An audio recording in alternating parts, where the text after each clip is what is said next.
We continue our team coverage after an OHP trooper, a 4-year-old child, and a mother. They have all died in a crash on I-35 this morning. That trooper has been identified as Trooper Vernon Brake, a man who had been with the department since 2006. The identities of the mother and the child have not yet been released. We have team coverage today. It continues here at 4 o'clock as what we can call a tragedy is unfolding. Absolutely is, and it's still a crime scene. They were investigating that as a crime scene. Still a lot of questions. We want to start our team coverage with our KOCO's Patrick Talbot joining us live right now from the scene of the crash. Patrick, we can see traffic now moving behind you, but what is the latest when it comes to this triple fatality wreck? Guys, that's absolutely right. 3 people are unfortunately and tragically dead after a wreck here on I-35, including an OHP trooper and a mother and a child. Authorities telling KOCO that around 11:30 this morning, a white GMC SUV was traveling in the southbound lanes. OHP tells us that that driver lost control because they believe that she was trying to dodge debris that might have fallen from a trailer in front of her. OHP believes that caused her to come across the median where her car struck Trooper Brake's unit, which was traveling north on I-35 just south of Hefner Road. All 3 people involved were pronounced dead at the scene. I-35 has been reopened after shutting down for multiple hours while crews began their investigation into what caused that crash and cleaned up the debris.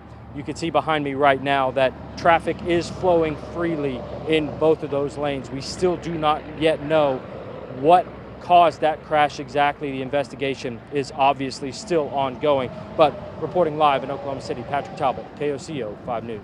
Yeah, Patrick, thank you. We have gotten so many comments about this trooper. We know his identity. Again, we don't know the mother and child, but we were told, I was talking to Logan County Sheriff, he said he was a mountain of a man, right. 6'4", 6'5", but then called him a teddy bear.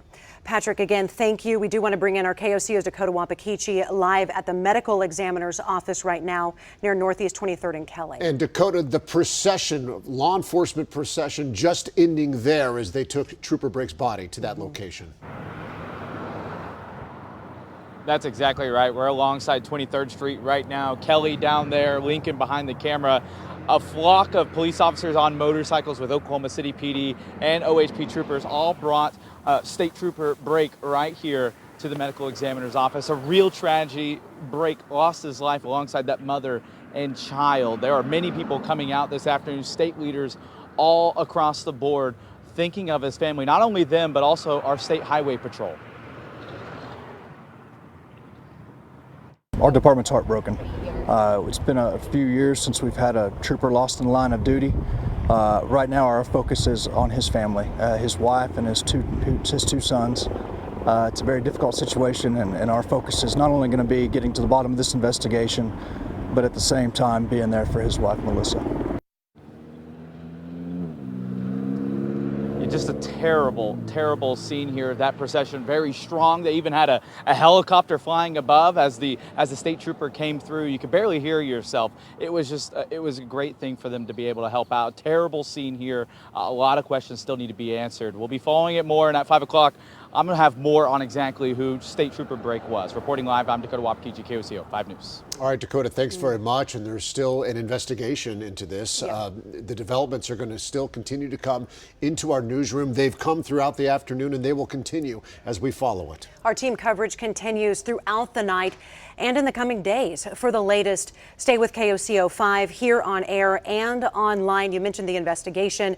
They asked for people's help. Troopers are asking for people's help, wanting to know if you saw anything, any vehicle that was carrying debris that could have fallen into the interstate that could have possibly led to this. So a lot more to come. Our hearts are broken, along with so many others across the state of Oklahoma today.